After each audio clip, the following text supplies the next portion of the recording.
Simmons Production.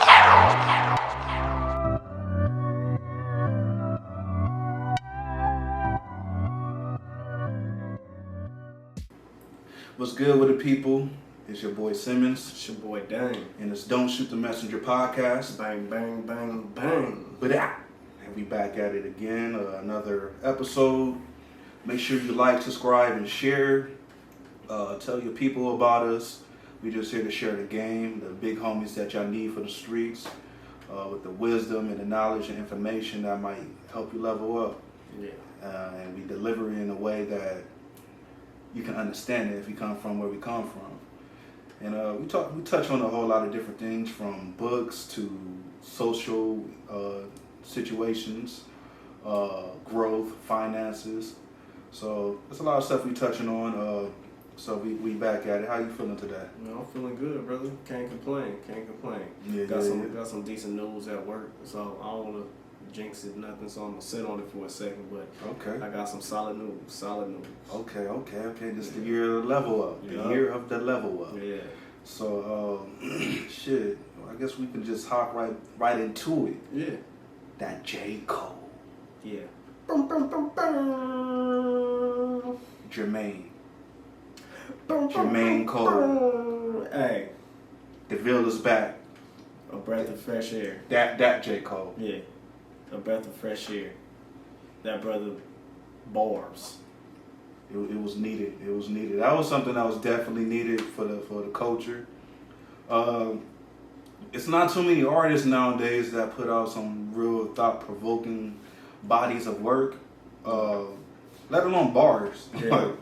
Yeah. Like it's a drought in bars. Yeah. Like what was your favorite track on there? Which that's one, the Pride. Mm-hmm. That's the one with 21 Pride is Savage? the Devil, or Pride is the Devil. The one with 21 Savage is Amari. Like, was it Amari? I think something like that. Okay, well that one and the Pride is the Devil. Yeah. Yeah, Pride is the Devil. It like that bounce. Something about the bounce to that is just like it was just so. It's applied pressure too. Applied Pressure was good. Yeah. But that Pride is the Devil, I like that one probably the most. It was that one and what was that? I was just listening to that shit. Something on Hillside.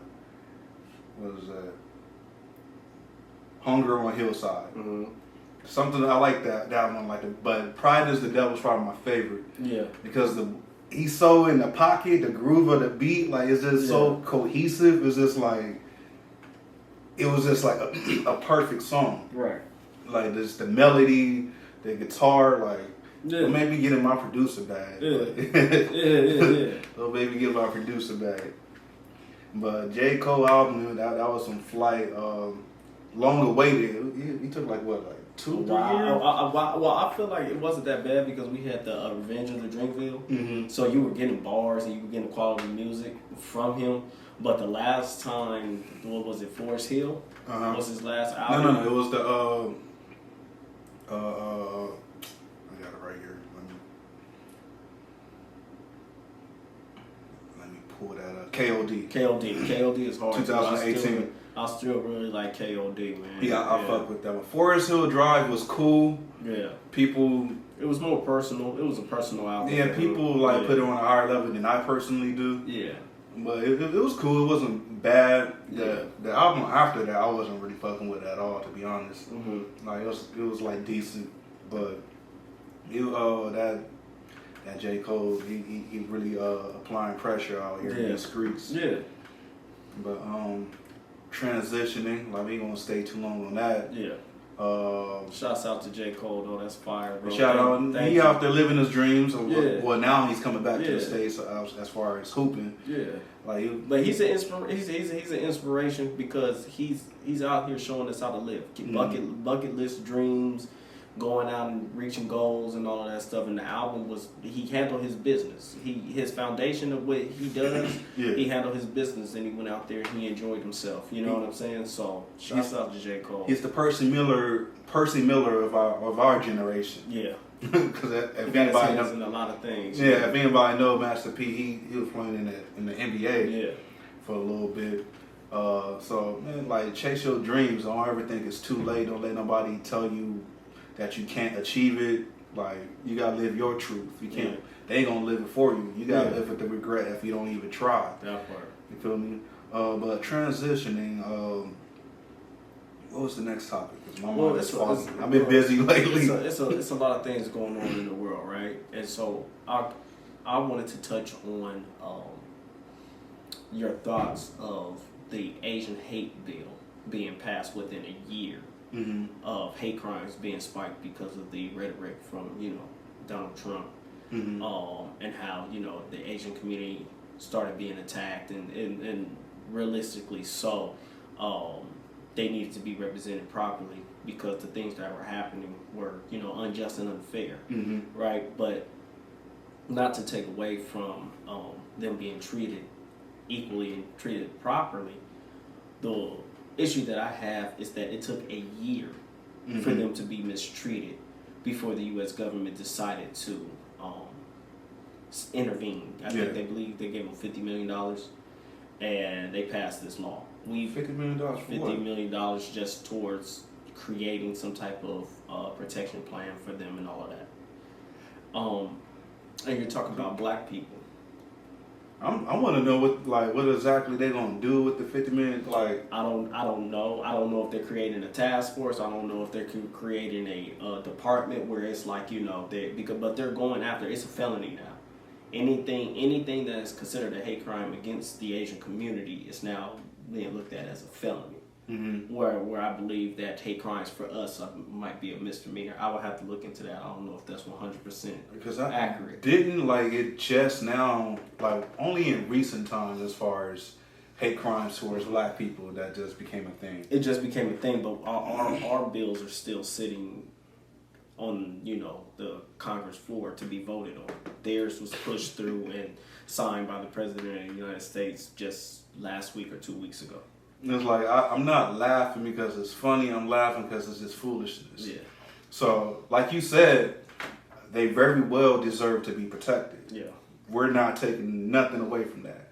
Nobody should deserve any type of hate or prejudice or whatever the case may be. Yeah. Nobody should have loved ones that, leave the house and you got to worry about somebody running down and doing harm to them just because of the skin that they're in. But yeah, it needs to be fair. Across the board, it's like we can't pick and choose when we want to apply stuff when someone close to us. Like, it's funny, when it's not at your doorsteps, it don't matter. Right. So the fact that black people had to go through what they had to go through for so many years, so many generations, and it took so long for us just to be recognized and the traumas that's been placed on us from time after time, and the hate and the racism. Yeah. And it's like we're just now being identified as full human, basically. Yeah. We're not just 1/3 of a man. Well, three-fifths of a human being. But if you pay attention to what's going on, they're trying to take us back to that, right? With all of these voter laws and all that stuff. So if you guys don't really understand the 3/5 of a human being, then 3/5 of a human being was never placed on us because they didn't think that like we were less than or less than human or something like that. But it was a justification to say that we weren't a full man compared to a white man. So when it came to voting and voter rights, they knew eventually we were going to have some type of say-so in voting. So what they did was they said that a white person was a full vote. A black person was 3/5 of a vote. So even if you had 100 white people, 100 black people voting at the same time, it wouldn't equal out to our vote having more weight than theirs. So you have to look at, the history of this country and the things that we've gone through, and it makes you stop and you raise your eyebrow and say, why did it only take a year for them? It took a year and things got done. We have George Floyd, we have the Trayvon Martins, we have the Rodney Kings, we have all of these things, and to me, when it boils down to it, it's because I believe that they feel a lot of the things that happen to us is justified. That, and on top of that, if we're gonna be 100%, China is a very powerful country. Yes. If we gonna keep it 100, yeah, the wealthiest on earth. Yeah. If we're gonna keep it 100, they even own like land and the minerals and stuff in Africa, like they over there buying up shit. Like if we gonna keep it 1,000, they don't want to fuck up the money. Yeah. And I've always thought it was a money thing. I always thought that the value of most people in this country is based off of what you bring to the table, right? Mm-hmm. So as African Americans, we were stolen from our homeland, so we don't have a country that represents us in the distance, right? The country that represents us is the soil that we stand underneath our feet. But if we were people who came from a country that had some type of influence and some type of power, I guarantee you the things that happen to African Americans here in this country wouldn't happen because you have some type of representation at home. So, like you said, in China, if China started feeling like too much hate crimes was happening, they could put sanctions on America. No, if I remember correctly, America is in debt to China. If I remember correctly. I mean, that was some years ago. I don't know if I'm pretty sure we probably still are. I'm pretty sure it was like a couple $1 trillion, which is crazy because they just threw out they throwing out. You know what I'm saying? Like trillions. So it's a money game. You know how the U.S. get down. But the thing that I'm getting at is that we have to send our kids to school with a focus now. Mm-hmm. You understand what I'm saying? 100%. We have to send them with a focus because we need people. We need people in office that's going to be good representation for us because we need a voice in these meetings. We need a voice in Congress. We need a voice that gives us, a say so in these things because for whatever reason we were doing something wrong and other people were doing something right. Mm-hmm. You understand what I'm saying? And like I said, I just sit there and it's still mind blown and it's not just solely African Americans. You look at the Mexican Americans, where they came out and there was like they're rapists and this, that, and third, and they had to deal with prejudice and people coming up to them and saying crazy things. If you go back to 9/11, right? A lot of Middle Eastern people were discriminated on and mistreated. Yeah. And I remember when 9/11 happened, I was living in the valley, right? And it was a guy, he was Indian. He wasn't even Middle Eastern. He was I forget what they called it, but he had the turban on. And he used to own the little gas station that was like kind of like on the main street going into like the main city. And the white supremacists came in there and whooped his ass. You understand what I'm saying? So when all of these things was happening, nobody else got any type of protection. And nobody else got any type of representation. Nobody else had to sit down and they say, listen, this is a pandemic that's going on of hate and we need to do something about it. Nobody else. Yeah. And like I said, this is not a knock against the Asian community. This is a knock against white America and why you feel one group deserves to be taken care of more than the other. 100%. And it's just like, when you really start breaking down the history, breaking down the science and everything, do not forget what happened at the start of this year when they stormed the Capitol. Yeah. And do not forget who's the biggest terrorist out here? And if you look at it, they're being protected because today they voted to shut down creating a group that was going to do an investigation looking into what happened today. The Republicans shot it down today. It said that they didn't want it. They said that we need to get over it. We're living in the past. The fuck? I ain't even heard about this. Yeah. This just happened all this week. Mitch McConnell was one of the people that was like, oh, this is just personal against Donald Trump. What happened is in the past. Let's move forward. They're not trying to hold these people accountable. Why? Because it doesn't fit their narrative of everybody else is bad, everybody else is a terrorist, and we're without sin. That and then some dirty hands that might have had a hand in the pot. Oh, I believe that a lot of Republican senators had something to do with it. And they know once the investigation happens, they're going to be exposed. They don't want that. It's going to be very damaging to that party. So, we got to, I'm glad, we're making progress as far as acknowledging the bullshit as far as the black experience, as far as what we had to endure. Yeah. And how unfair things has been over generations, years after year after year. Again, the Asian community deserve to be protected. Yeah. But let's keep it 1,000. Yeah. We need to be everybody else. Mm-hmm. It needs to be, if we're going to talk about equal rights for all, equality for all. Yeah. Just like my shirt, you know what I'm saying? All the hands together. Unity. You know what I'm saying? If we're going to really talk about equality for all, the reality is that there is none.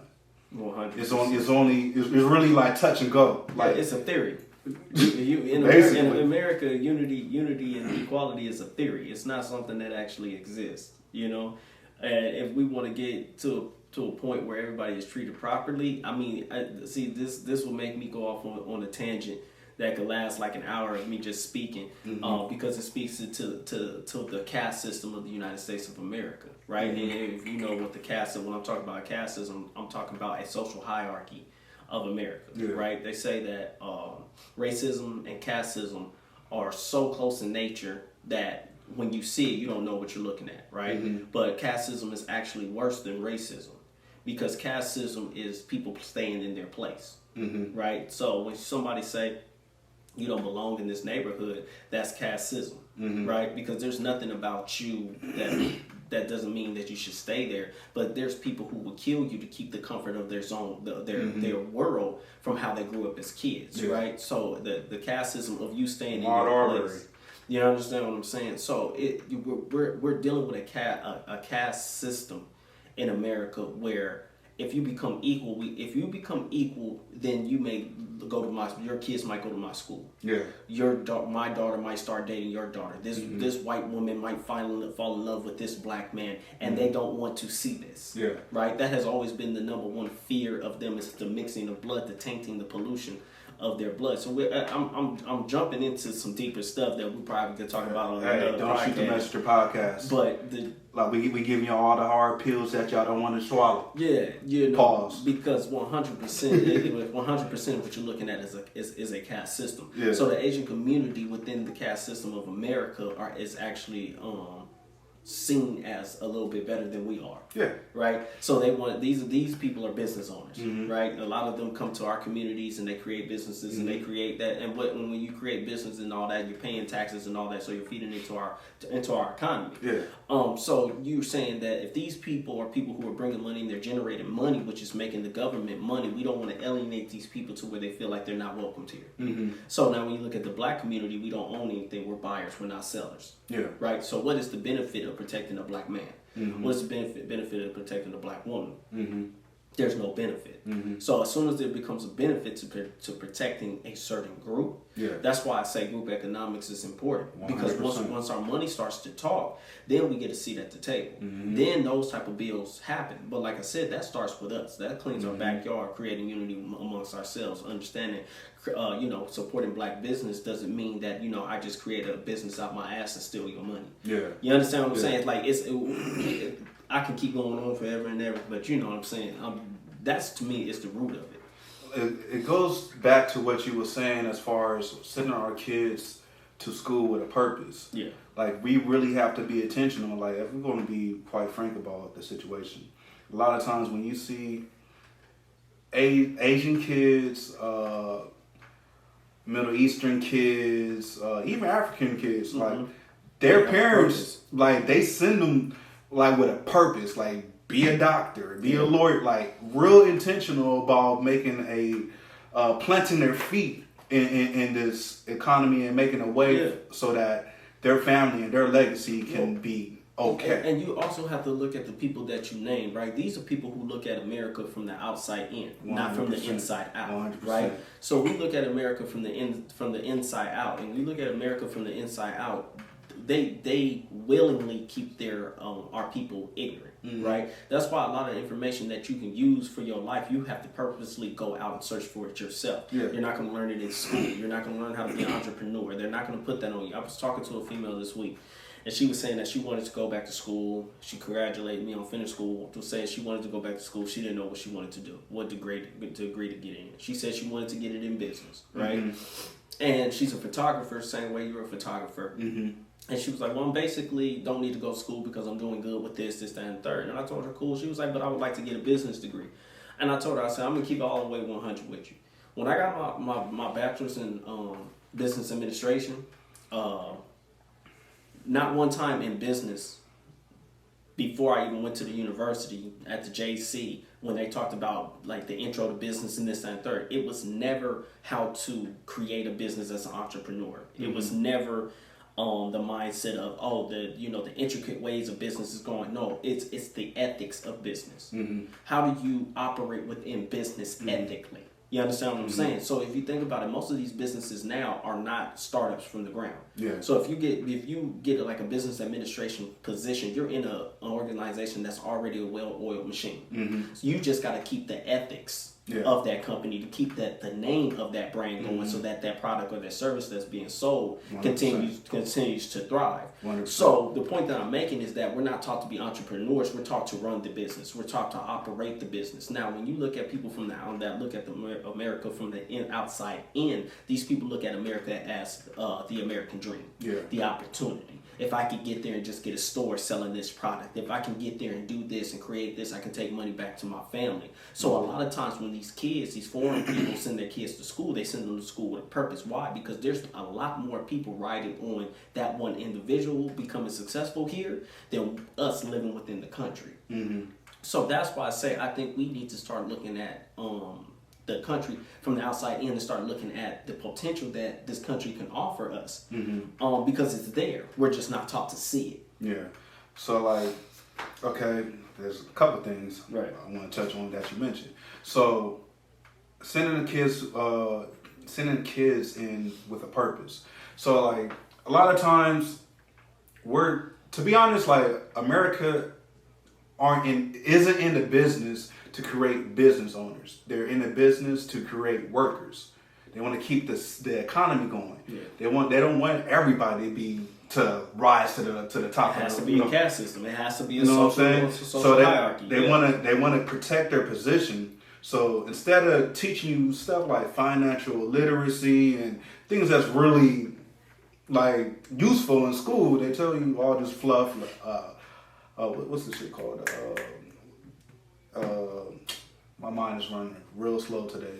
The math with the alphabets and shit like that. Algebra. Algebra. I don't know why my mind cannot think of that right now. Right. I'm running slow. I've been hella busy this week.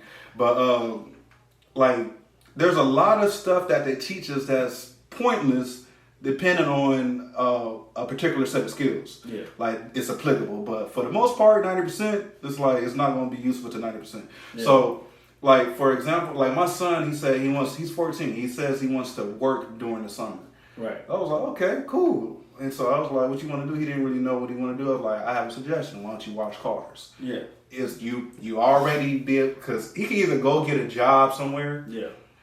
Or he can learn what it takes to have that hustle and being able to get out the mud. I'd rather teach him how to be a survivor than to be a worker. Don't get me wrong. If he wants to go work for some job, some corporate, whatever the case, that cool. But I want to give him the skill sets that he will always be good. If you can give them fish and they eat for the day, or you can teach them how to fish and they eat forever. Yeah. So that's my mentality, and that's how we should be wiring our kids to really attack the world as far as being entrepreneurs. Yeah. As you were saying, as far as going to school, they teach you the business ethics, but they don't teach entrepreneurship. This is something that's relatively new. Yeah. And it's like you really have to have a vision. So when somebody's on the outside looking in, they're looking like, if only I could sell this, if only I could sell that, if I had this opportunity, because I can't do this in my current country. Yeah. They have the vision. Yeah. And the vision is sight beyond sight. Mm-hmm. It's more so having an imagination and being able to bring it into fruition. Right. So when you tap into that energy, which a lot of people from different countries, they see the opportunities as far as people come over and open up their liquor store, donut shop, boutiques, all of that. Boutiques, whatever the case may be. Like, you have to have that vision and you want to set the template so that the people after you, they're able to tap into that there's a blueprint. I remember I was watching Secret to Success podcast with Eric Thomas today, and he was talking about the rubric. In school, they give you a rubric, basically breaking down what you're supposed to do, how to get to the results. Yeah. If you do this, you're going to pass the class. Yeah. We have to start creating the rubric and the foundation so that we can pass it along to the people behind us, and they can keep on building on that, and then that's how you become a Rockefeller or Rothschild, whatever, your name becomes embedded in society. Yeah. Of course, they had a leg up with slavery and all that stuff, and that's a whole different story. But but the point is, we have to really be intentional about what we're trying to do as far as making an impact on the economy for our people, so we can stand tall and stand firm and be able to be able to have a seat at the table to call some shots. Yeah. If you don't really have the finances to behind you to back you, your word is obsolete. Yeah. They're gonna just look at us like, all right, yeah, okay. Like, I remember watching this interview with Jay-Z, and he was talking about, he was in, I don't know what meeting it was, right. But I think it's like with sports or something. Like, he's a part owner or whatever the case. He was saying that his celebrity partially earned him a voice. Like, if he wasn't who he was, he wouldn't have a voice. Exactly. You know what I'm saying? Like, his celebrity like allowed him to have some say so. So at some point, of course, like his wealth too.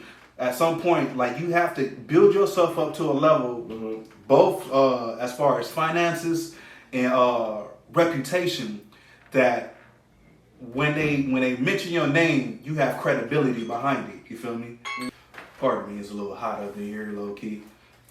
Can't really turn the air on because it be making noise. Yeah. But yeah, we really have to plant our feet and make our way to the table, and it starts with being intentional about how we move and really equipping our kids as well as ourselves with the necessary tools. Yeah. Again, the Asian community deserve to be protected, 100%. But we deserve to be protected as well, and it shouldn't have it shouldn't have taken so long for us to get to this point where we're having a conversation, and it shouldn't have gone so fast for them to get a bill passed.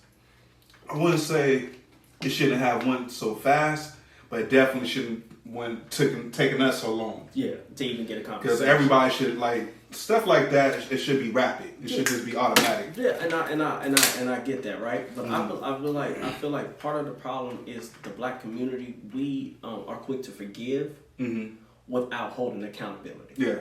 Right.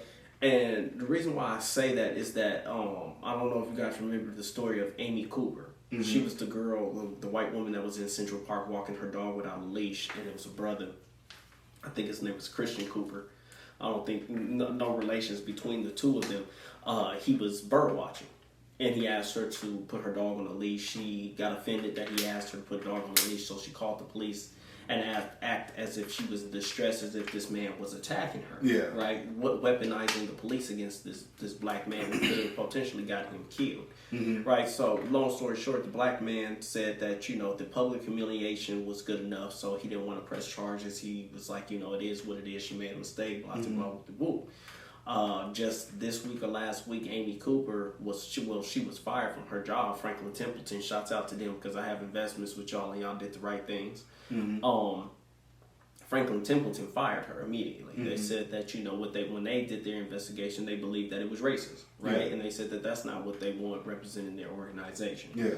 So now she's suing Franklin Templeton, and she's saying that that they discriminating against her, and she's not going back on the fact that she felt threatened by this black man telling her to put her dog on the leash, right? This is what it looks like when there's no accountability. This is what it looks like when you want to sit around and say, "Oh, I forgive you. You shouldn't be held accountable." Yeah. What accountability does is it shocks a person's world. The punishment shocks a person's world, right? Oh, I'm not about to do that again. Yeah. So it's an analogy I told my uncle a couple months ago. I told him, I said, if I walk around slapping the shit out of people, that's my thing. Yeah. I just walk up to people and slap fire from me, right? And every time I slap fire from somebody, people forgive me for slapping fire from them. I'm not going to stop, right? So say one day I get arrested, and the person I slap fire from tell the police, you know what, man, let him go. He had a rough day, this, that, and the third. No accountability that I'm a habitual face slapper. You understand what I'm saying? I'm going to slow down for a month and a half. Why? Because I was like, oh, I could have went to jail for that, right? But once I get back into my comfort zone of who I am, I'm going back to slapping the shit out of people. Why? Because there was no accountability for my actions. Yeah. Yeah, you gotta, number one, accountability is basically a form of consequence. Mm-hmm. Like there's some type of consequence that need to be implied. Some type of consequence has to take effect so that it really. My mind is really working slow today. It really like drives the point that What this is not wrong. right. Yeah. This is wrong. Yeah. So if you keep on letting people off the hook, it's like, okay, I can get away with this. Yeah, like I'm not going to go to jail, and I'm not like. 100%. And it kind of go back to I forget the officer name that shot the lady that shot Bolton Jean, and the family forgave her. Yeah, Like, she's already appealed. She hasn't even been in there a full year. She's already appealing. yeah, it's like For it's like unnecessary nah, fam. Like you gotta feel that fire so that you really learn the lesson. Like some things, like okay, a mistake is like okay, I made a mistake. Yeah. Okay, don't do that again. Yeah. Cool. But when you're doing something that you know very well was in the wrong, Yeah. ain't no tap on the hand, that's it. Like, nah, you really need to feel that fire. Yeah. And if we keep on letting people off the hook and not holding them accountable, they're going to think they can keep on running around and doing whatever the fuck they Well, want. I put it to you like this. It goes even deeper, right? So if we're forgiving everybody, right, and nobody's being held accountable, there's no evidence to create these bills, to create these things, because we're forgiving every goddamn body. It's like my job. I have people that I work with at my job who should have been fired maybe 5 years ago. Yeah. Right? But I had supervisors who didn't go by the book. They didn't write these people up. They didn't document any of these things. Yeah. So when these catastrophic things happen and I'm in a union, now you have to prove that this person is a problem. Yeah. Well, you have proof that this person is a problem, but it's not in writing. Right? So there was no accountability for this individual. So now this individual is still a bad hire and he's still acting a goddamn fool throughout the campus. You understand what I'm saying? And the thing about that, too, is like when you let people slide and they keep on practicing that same behavior, that's a habit. Yes. And the habit don't really leave overnight. So like if you like call them out after a while, it's like okay, like you said, they slow down for a month, but that habit kicks in. Like okay, you know what, I'm back out here in these streets. Maybe get back. You know what I'm saying? Well, it's no different. I seen this guy post this thing on Facebook the other day. He said that black people hate that other black people go to jail, right? But at the same time, we glorify all the things that send black people to jail. 100%. Right. So there's no accountability within ourselves. 100%. So because there's no accountability in ourselves, what is the number one go-to argument that these racist people have when something happens to a black person? Well, you guys have black on black crime. So they don't feel, because there's no accountability with us. They feel like shit. Everybody should be able to do what they do. And then when you're mistreated, you have like I said, I'm not knocking the Christian faith, but I know, as you know, people who grew up, you know, with a Christian background and all of that, forgiveness is a big thing. Yeah. And like the Bolton Jane situation where his brother got up there hugging the girl, the mother got up there hugging this girl, the judge got up there hugging the girl. I knew in that moment that girl's lawyer was going to use that in her appeal to get her out of jail. Not the fact that this woman actually tried to cover up killing this boy. Yeah. That she tried to see what she could do, how she could get away with murder, right? So she already had on her mind not being accountable for something that she did wrong. And so you actually threw her a bone. Yeah. And I keep trying to tell black people, listen, it's okay to forgive with consequence. Because the people that you are forgiving do not have the same integrity as you. Yeah. So you think like they're learning their lesson and you forgive them and you don't want their life to be in turmoil. These people can give a fuck less. Yeah. They just don't want to deal with the situation no more. Half of them think that you're an animal and you deserve what happens to you anyway. Just like Trayvon Martin. I remember I had a coworker say, well, he was a thug. He got what he deserved. In that moment, nobody knew Trayvon Martin had gotten into a fight and was suspended from school when George Zimmerman ran into him. George Zimmerman just went after him because he was a black kid. You understand what I'm saying? The thing is, like, I'm of the, and excuse me, but I'm of the cloth of sometimes people need some hands put on them. Yeah. And I'm not talking about praying. Like, sometimes you gotta really drive the point home and lay some hands on people so people know not to do the bullshit. A lot of times we let people slide with shit, and it's getting to the point, like when I see somebody doing some racist shit and they get the Taste Smacked album or whatever the case may be. I enjoy it. I applaud it. Yeah, I enjoy it. Keep doing it. Like it needs to happen so that they know there's consequences for the disrespect. Yeah. We not taking the shit lightly. We are not our grandparents. We not our parents. Yeah. People will get fucked up. Yeah. Like straight up. Yeah. So all that bullshit trying to be kumbaya and letting people off the hook and shit, you're gonna find the right one. Keep on thinking that shit is a game, shit is sweet. That right one is gonna put something sour in your mouth. Yeah. And it's not gonna you ain't gonna like that. Yeah, but I just to drive home the point that I was making, that's why I believe that when we're mistreated and something goes wrong, people have to be held accountable. Mm-hmm. You understand what I'm saying? They really have to be held accountable for you to They ain't gonna forget that ass whooping. Oh no, they not. I remember as a kid, my family used to always say, violence doesn't change anything, right? And the older I got, I remember I seen a dude who was like big bad with the whoop, and I seen him get his ass straight drugged. Mm-hmm. After that, he wasn't a bad dude no more. He was a normal individual. You understand what I'm saying? So after that, I was like, man, violence does change things. And then I really started thinking even further, like, why you think countries go to war? It's called getting some act right. It's act You right. gotta give somebody some act right. Yeah. They're getting out of line, give them some act Give 'em right. some act And right. impress the Palestine and all that stuff. You know, like it's a lot of shit going on. Yeah. Just want to put that out there. So prayers out to Yeah. them. Well, 100%. But I just want us to get to the point, y'all, where we actually where we learn that it's okay to forgive and hold a person accountable. Wow. You're not. I don't. Nowhere in the Bible. For those of the people who read the Bible, whatever, did it say that people did not listen. If you're a Bible reader, right, then you know what I'm about to say is 100% true. You can go to Proverbs and you can find it. They said the chastising of the Lord is because He loves you. Mm-hmm.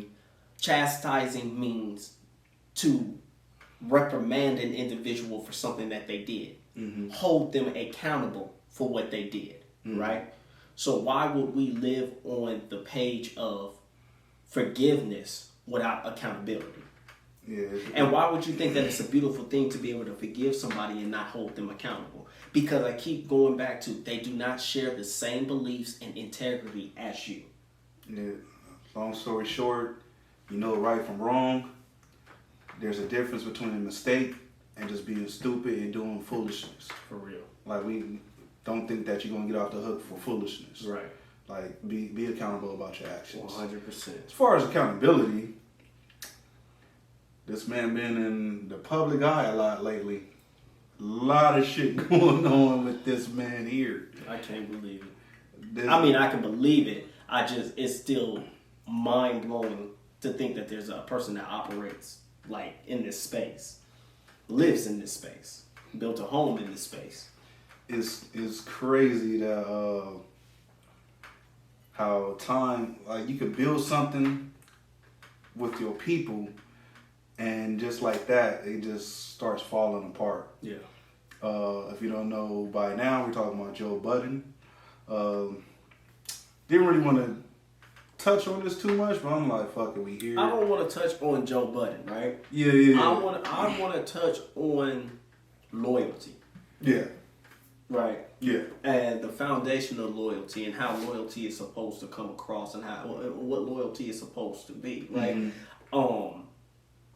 I feel that as a friend, right? Mm-hmm. This right here is a passion project for the both of us, Mm-hmm. right? We're friends. Mm-hmm. I would be foolish if money came in and they start treating you like a business associate. Yeah. Or an employee. Or an employee. You understand what I'm Yeah. saying? That right there is mind-blowing to me. That you have an individual who is... But there's people out there in the world like that. Mm-hmm. You understand what I'm saying? Where, like DMX said, trust people to be who they are. Yeah. When Maul and Rory talk, Mm-hmm. they saw the writing on the wall. Mm-hmm. You understand what I'm saying? Mm-hmm. They ignored it. They didn't trust Joe to be who Joe is supposed to be. Mm-hmm. They thought that Joe was going to treat them differently. Yeah. All they had to do is look at what he did with Slaughterhouse. Yeah. How he left them high and dry. Left them with a one more album on the contract, which means those people didn't get paid. Mm-hmm. You follow me? Because of his selfish ways. Yeah. His prideful ways. His narcissistic thinking. Mm-hmm. You understand what I'm saying? So Parks and all of them sitting up in there looking goofy. Mm-hmm. You're sitting there with a man that would do the same thing to you at a drop of a dime. It's a cold game. Long story short, Mal and Rory departed from the Joe Budden podcast. Basically revolving around finances. A lot of inconsistencies as far as they're pointing out as far as accounting and finances. The numbers weren't adding up. The numbers wasn't adding up. So it comes down to a point when people start to experience a certain level of success, and this is all speculation. We don't know for sure. Yeah. There's always some type of nuances in situations. But from what it's looking like, a certain level of success comes into play. People start switching up and start acting different and acting like everybody that was a part didn't help build the machine to what it is. Mm-hmm.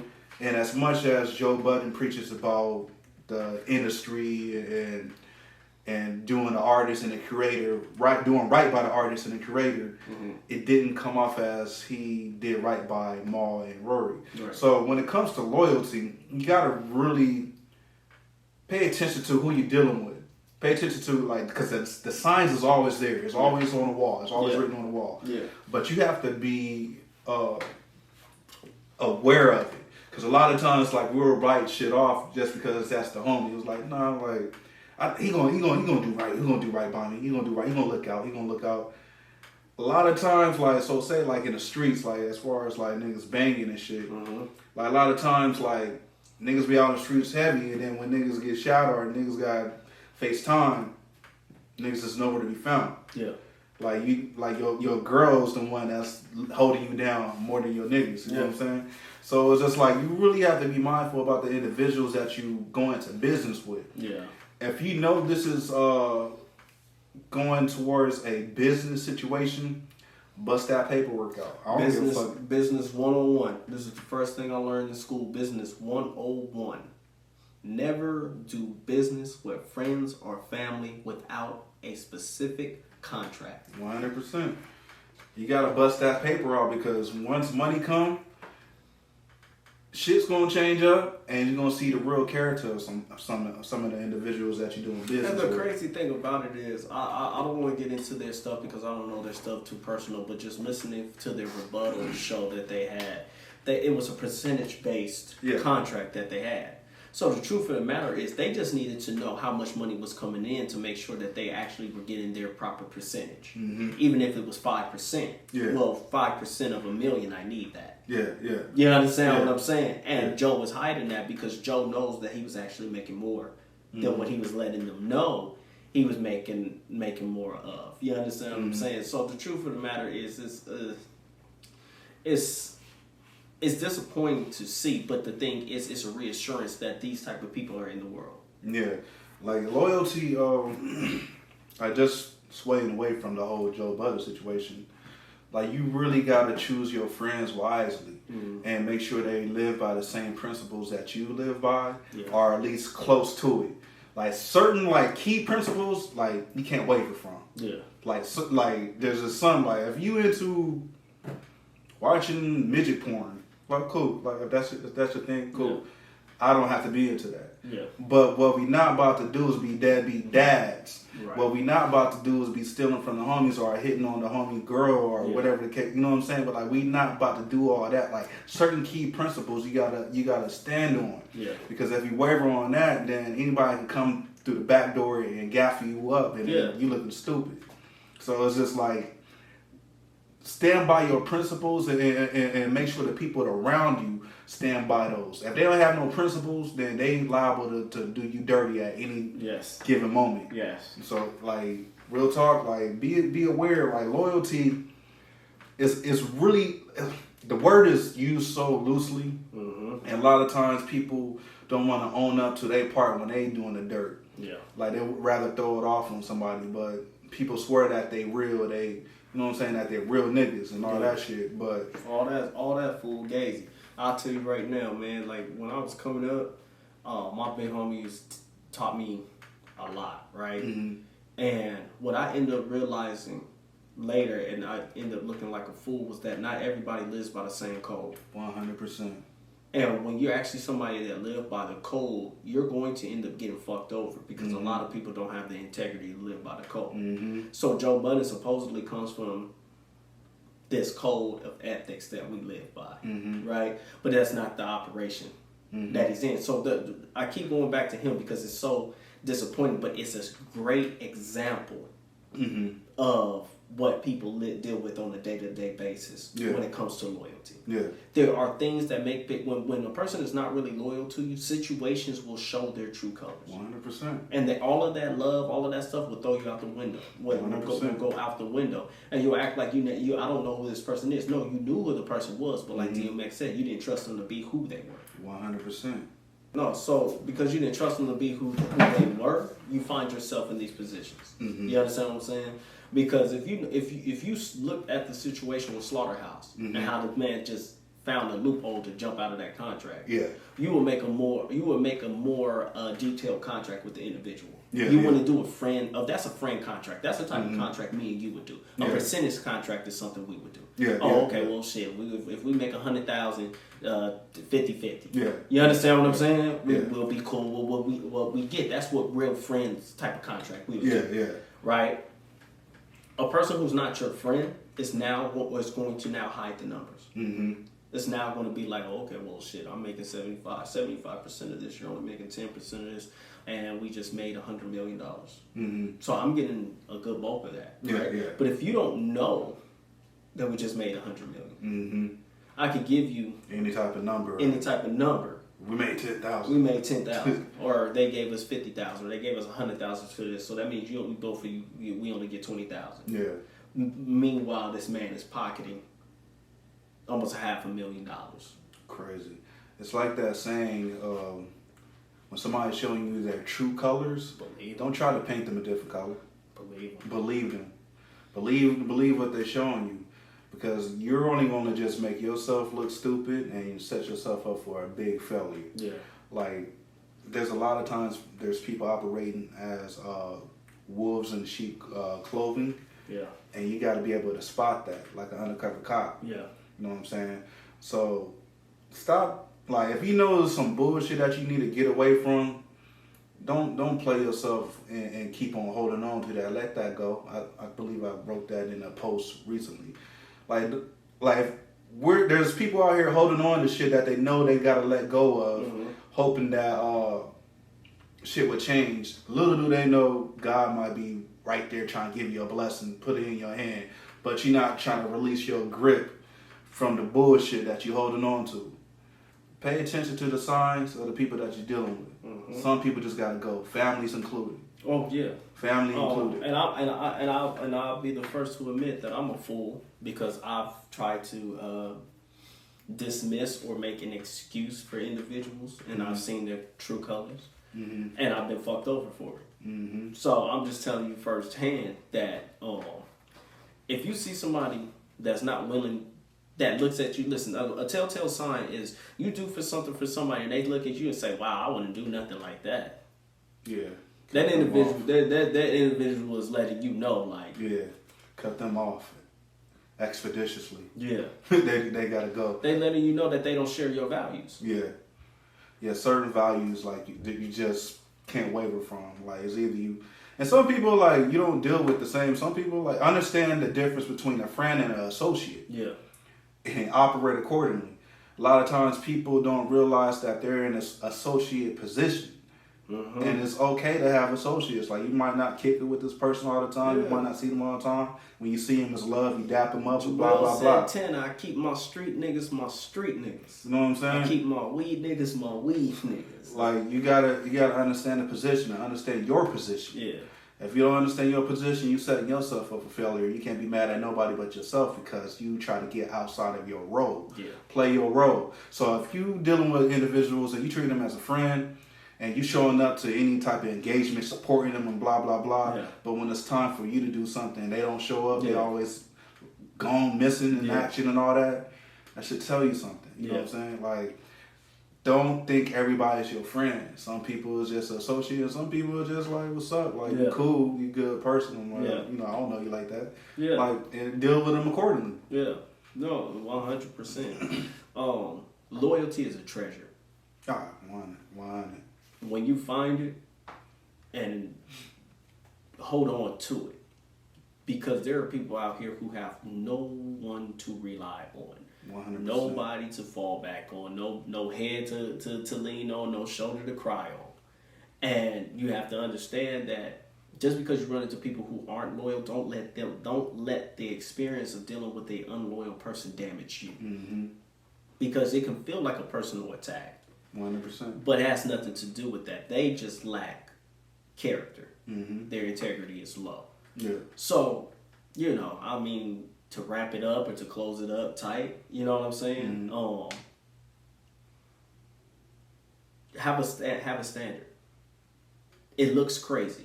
Joe Budden looks crazy right now. He really do in more ways than one. As he says, learn to read a room.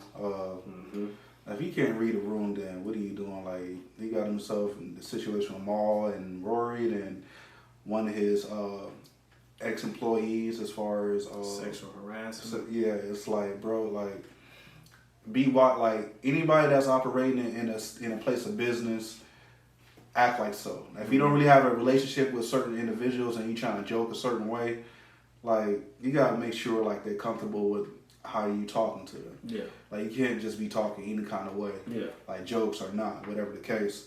So, like Dame said, like, have a standard, have some type of code of ethics, especially in work environment.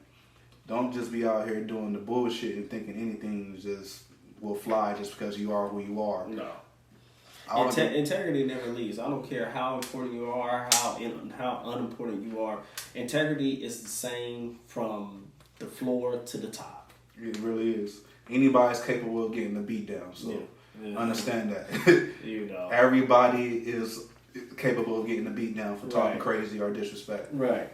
It is what it is. Yeah. But I think we covered a lot. There's more we can touch on with that. I think in the next podcast, I want to talk about the book Cast. Okay. And really break down the caste system, because I think that's something that will make a lot of sense to a lot of people. Okay. And Definitely do that. and if it doesn't make sense, it'll give a different perspective on why things look like the way that it look within race, within culture, within your community. Okay, looking like we're gonna be in the book club next week, episode. we in the book club. We in the baby. book club. Pardon me for being kind of slow today. I've been hella busy running around and shit. Been up since 3. Building this business with the photography, like, stuff been really going up. So You doing your thing, man, and I'm proud of you. Keep on doing your thing, bro. yeah, so pardon me with the mental fog that I might have displayed today. Yeah, nah, man, you was fine, man. Come on. But yeah, so until the next episode, make sure you like, subscribe, and share. And make sure, until the next episode, it's Don't Shoot the Messenger podcast. Bang, bang, bang, bang. All right.